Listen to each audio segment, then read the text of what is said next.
ni ya road show twababwiraga igomba gutangirira Kigali Nyarugenge Kimisagara. Ahangaha nibwo dutangiye, abahanzi bari benshi ndetse n'impano nyinshi kandi nziza cyane, ariko ahangaha turi kumwe n'abateguye iyi event ndetse n'abaterera nkunga b'iyi event nyine.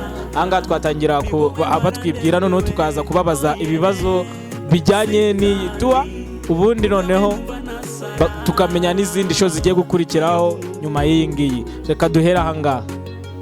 Nitwa Mukasire Eric, nkaba ndi umuyobozi w'umuryango wa Rwanda Future Music Organization. Karibu. Asante. Nitwa Felicite Haguma, the potentialist, nkaba ndi mindset coach na inspirational speaker. Iki gikorwa twatangiye ni igikorwa n'umushinga twateguye witwa Ejo Heza. Ejo Heza akaba ari amarushanwa y'indirimbo, amarushanwa agomba kuzenguruka igihugu. Ni ukuvuga ngo tuzanyura mu ntara zose z'igihugu. Muri buri ntara tuzagenda dufata abahanzi bitwaye neza, baririmbye indirimbo neza, bayanditse neza, bakoze bakurikije insanganyamatsiko twarabashyiriyeho. Tuzatora muri buri ntara bazarushanwa ku rwego rw'igihugu. Bivuga ngo ku rwego rw'igihugu bazaba bamaze kuba abahanzi 25. Abahanzi 25 tuzakuramo 5 barusha abandi, tubatunganyirize ibihangano byabo ndetse tunabashakiye team management. Ariko bivuga ngo team management ye kubera ko ari cyo twiyemeje, ariko kazi kacu muri buri karere dufite intego yuko tuzajya tugiramo team management igomba kumanaginga abo bahanzi, tugomba kufasha kugira ngo babyaza umusaruro, mu rwego rwo kubyaza umusaruro impano, kubigisha kuzibyaza umusaruro, kubafasha kugira ngo byibura bagire aho bagera. Ni muri urwo rwego rero twateguye, twashyizeho umushinga ugamije gufasha abo bahanzi, kubigisha kubyaza umusaruro impano zabo. Aho ngaho urakoze cyane, ndaza kugarukaho ku bibazo byinshi, wihangane ndaza kubaza byinshi. Naje muri iyi event nk'umufatanyabikorwa. Ni event yateguwe na Rwanda Future Music, ngiye nk'abandi mu bantu bafatanyije nabo kugira ngo dufashe urubyiruko kumenya impano zabo no kuzibyaza umusaruro. Yego, mvuze ngo mindset coach, aho ngaho ushobora guhita wibaza ati se aba bana ubundi kari muri music birazagurira na mindset coach gute? Mindset coach dufasha abantu kugira ngo bamenye impano zabo, hanyuma zibyaza umusaruro.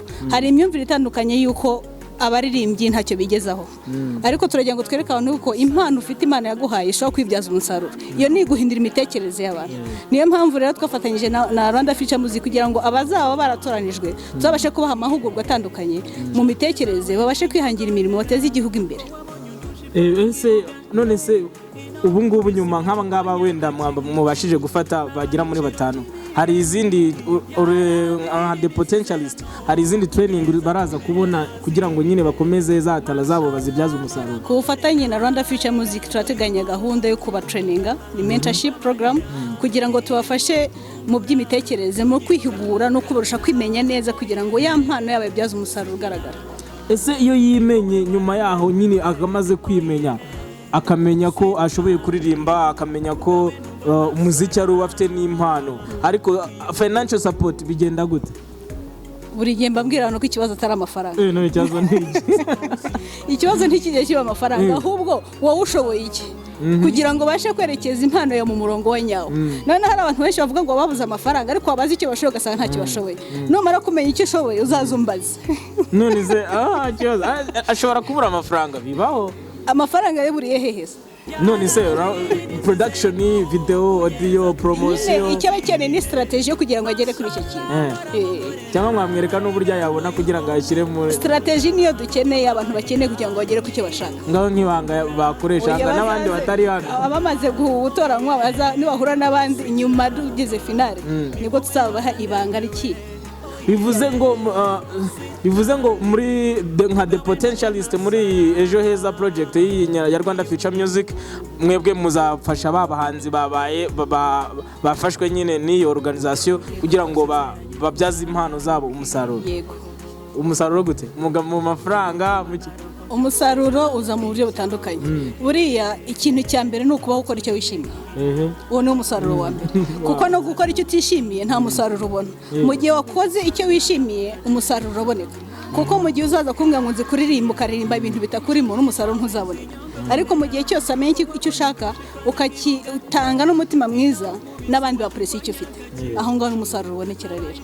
Na Eric ngira ngo mbunganiye nanjye wenda ngira kandi nongeraho burya kubyaza umusaruro impano yawe icyo bivuze ni ukuvuga ngo hari uguhinga, hari igihe umuhinzi ahinga ariko yamara kweza atazi n'ahantu bakeneye ibicuruzwa bye, atazi ahantu bakeneye product yiwe. Twe icyo tumufasha ni ukumwereka, tukamubwira ngo hariya hari isoko, jyana ujye kugurisha, shyira ibicuruzwa ku isoko. Noneho tuba dufite n'abafatanyabikorwa twabwira uyu muntu akeneye kugurisha product, afite product nziza, please mwaza mukareba. Icyo nicyo dukora, nicyo tugufasha mu rwego rwo kubyaza, kumwereka uburyo yabyaza umusaruro y'ampano. Naguciye ku ijambo ushobora kuvuga ngo none se urugero inspiration ziva ahantu hatandukanye, wenda ushobora ese kugira ngo ushinge iyi organisation we byagenze bite? Wowe sinzi niba wararirimbye, sinzi niba uri ukora production ya audio cyangwa video, we byaje gute ku buryo wumva wakora talent detection kuri music? Organisation ntago ari yanjye jyenyine, dufite abanyamuryango dufite bagiye bafite impano zitandukanye, yaba kuririmba, kwandika indirimbo, gucuranga, yewe no ibintu bijyanye na video, mbega ni impano zitandukanye. Abo bose rero bihurije hamwe bashinga umuryango bawita Rwanda Future Music Organization. Aho ngaho umusaruro ubonekera rero. Bangiza amahirwe wari n'umujaji, nyine umenyereye ibintu bya mindset coach, wabonaga ko hari wenda hari nk'abana bavuga ati uyu nguyu yarabizi, uyu nguyu azi ibyarimo, cyane ko wabazaga n'umwana uje kuririmba ukamubwira ngo ese ni iki cyatumye uririmba iyi nsanganyamatsiko. Harimo kwiteza imbere, harimo inshingano n'izindi nyinshi. Ahangaha ese wababonye ute? Duhe image y'aba bantu wa mwajajinze. Ikigaragara urubyiruko rufite impano, kandi kuba batinyutse bakaza hano ni ukubera yuko afite icyo afite. Impano zo zirahari, na message zagiye zigaragara, ukabona umwana afite message ashaka gutanga. Ariko icyo twarebaga cyane, ese uyu muntu koko tumufashije tukamufasha kugera icyo ashaka azabitindamo? Kuko hari abashaka kujyamo kugira ngo babone amafaranga, ariko mu gihe cyose bitakurimo ntabwo uzatindamo. Ese twarebaga se uyu muntu tumufashe tukamuforma neza, tukamaha ya support afite, ni ikintu habyaza umusaruro cyangwa nabura amafaranga azabivamo? Nicyo twarebaga cyane kuva kuba ufite ijwi, kuba ufite message, ukuntu yipresenta, no kuba ufite passion muri icyo kintu. Ese icyo kintu kigiye mugikunze cyangwa no kugira ngo ubone amafaranga ejo hazaza gusa? Amafaranga si cyo kibazo, ahubwo ni ukora icyo wishimiye kikaguha amafaranga. Ikibazo cyane ni amafaranga, agenda kuri kote y'amafaranga. Urubyiruko mutekereza ko ikibazo ari amafaranga, ariko it has never been. Ntabwo ari ikibazo ari amafaranga, ahubwo ntabwo dufite urubyiruko, dufite opportunity nyinshi, dufite ibintu byinshi byo gukora, ariko ikibazo gihari nuko umuntu umwe atabaje kuvuga ngo icyo nakurikiza ni kiriya. Nk'urugero, hari umuntu twahereje ubundi arambwira ngo afite certificate 31 kudoda, kuboha, kandi ni umusore, no environment, no kuringaniza urubyaro. None samubaza muri ibyo bintu 31 ikigufitiye akamaro ni iki? Ati nabijyemo kugira ngo nshaka ubuzima. Mu gihe cyose rero utaramenya icyo ushaka, uzabona ibintu byose, abantu bazakujyana mu byo bashaka. Noneho ubanza umenye icyo ushaka, tuzakwereka uburyo icyo kintu ushaka uzakigeraho.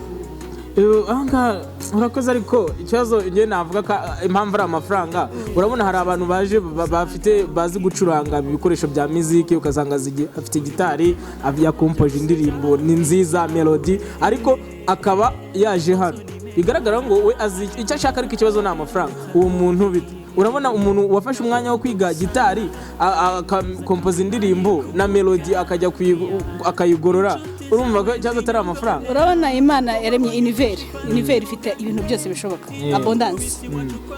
Ahubwo no kutamenya aho ushakira strategy uzagera kuri cya kintu, aho niho hari ikibazo.